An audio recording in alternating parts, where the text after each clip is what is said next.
Hello दोस्तों, आप सभी का एक बार पुनः स्वागत है हमारे यूट्यूब चैनल एग्ज़ाम एस्पिरेंट्स पे। दोस्तों, आज जो मैं ये वीडियो लेकर आया हूँ ये 19 सितंबर को आयोजित होने वाले जीआईसी प्रवक्ता की परीक्षा से संबंधित है। इस वीडियो में मैं आपको जीआईसी प्रवक्ता परीक्षा में आने वाले जीएस के सिलेबस और इसके अलावा जो एग्ज़ाम का पैटर्न होगा उसके बारे में बताऊंगा। तो जो दोस्तों, जैसा कि हम जानते हैं कि जो जीआईसी प्रवक्ता की परीक्षा आयोजित होगी उसको यूपीपीएससी द्वारा आयोजित किया जा रहा है और इसका जो पैटर्न है उसमें 40 क्वेश्चन जीएस के आएंगे और 80 क्वेश्चन आपके संबंधित सब्जेक्ट से आएंगे। तो अगर हम जीएस के सिलेबस को देखें जो कि आयोग द्वारा जारी किया गया है, तो उसमें आयोग ने 11 सब्जेक्ट्स को शामिल किया है। जीएस में 11 सब्जेक्ट्स को शामिल किया है। तो जैसा कि हम देख पा रहे हैं कि जो पहला टॉपिक है, ये जो पहला टॉपिक है वो टॉपिक है जनरल साइंस। इसमें एक बात ध्यान देने वाली है, जनरल साइंस में वो हाई स्कूल स्तर तक का ही आएगा। जो साइंस है उसमें हाई स्कूल स्तर तक के ही क्वेश्चन पूछे जाएंगे। इसके अलावा जो दूसरा टॉपिक है वो हिस्ट्री ऑफ इंडिया, मतलब कि भारत का इतिहास। इसके अलावा इंडियन नेशनल मूवमेंट, ये दोनों जो टॉपिक हैं दूसरे और तीसरे, ये दोनों हिस्ट्री से रिलेटेड हैं। एक हिस्ट्री ऑफ इंडिया और इंडियन नेशनल मूवमेंट। इसके अलावा जो आपका टॉपिक है वो ये है कि जो आप देख सकते हैं चौथा टॉपिक है Indian polity, economy and culture. पांचवा जो है वो Indian agriculture, commerce and trade. इसके अलावा दोस्तों ज्योग्राफी है, इंडियन ज्योग्राफी और वर्ल्ड ज्योग्राफी, ये दोनों आएगा।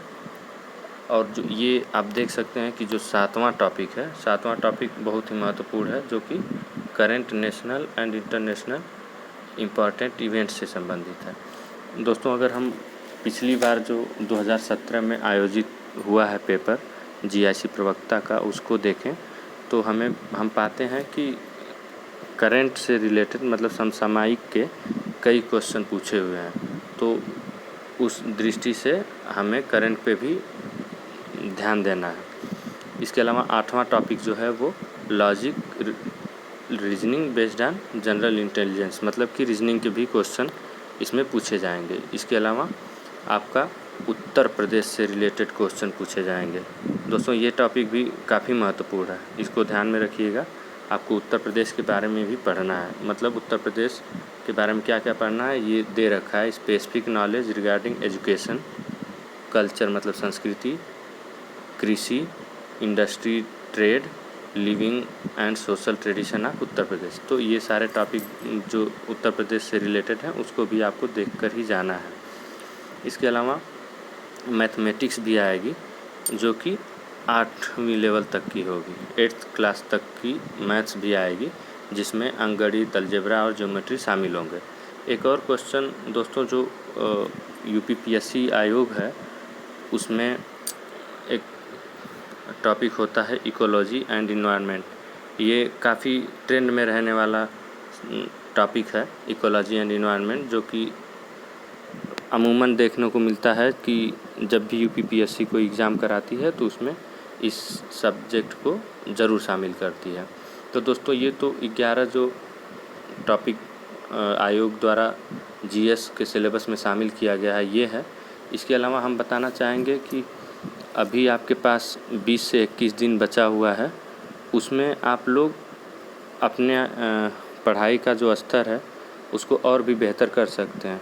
दोस्तों, आप अपने पढ़ाई में थोड़ा सा बदलाव लाएं और डेली कम से कम एक प्रैक्टिस सेट ज़रूर लगाने की कोशिश करें। कोशिश ना करें, आप डेली अपने रूटीन में ये सेट कर लें कि आपको रोज़ कम से कम एक प्रैक्टिस सेट ज़रूर सॉल्व करना है, और वो भी टाइमर के साथ। आप टाइमिंग फिक्स कर लें और लगाएं। दोस्तों, जो आजकल के क्वेश्चन पेपर का पैटर्न है, ट्रेंड है, उसमें यही है कि कम से कम 10 ऐसे क्वेश्चन होते हैं जो कि कहीं ना कहीं हमसे छूट ही जाते हैं। तो वो जो हैं छूटते क्यों हैं, क्योंकि वो कहीं ना कहीं हमारे दृष्टि में जब हम पढ़ते हैं तो वो नहीं आ पाते हैं, या फिर हम इतनी छोटी छोटी बातें होती हैं जिनको हम इग्नोर कर देते हैं या वहाँ तक नहीं पहुँच पाते हैं।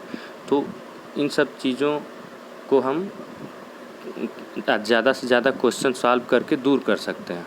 तो इसीलिए दोस्तों हमारा आपसे यही अनुरोध है कि आप अधिक से अधिक क्वेश्चन पेपर सॉल्व करें, ताकि इस तरह की जो बातें हैं, या कभी कभी हमसे आते हुए क्वेश्चन भी गलत हो जाता है जल्दी में, क्योंकि हम पहले प्रैक्टिस किए नहीं रहते हैं और जाकर एग्ज़ाम में डायरेक्ट बैठते हैं, तो उसी को हम लोग बाद में ह्यूमन एरर का नाम देते हैं।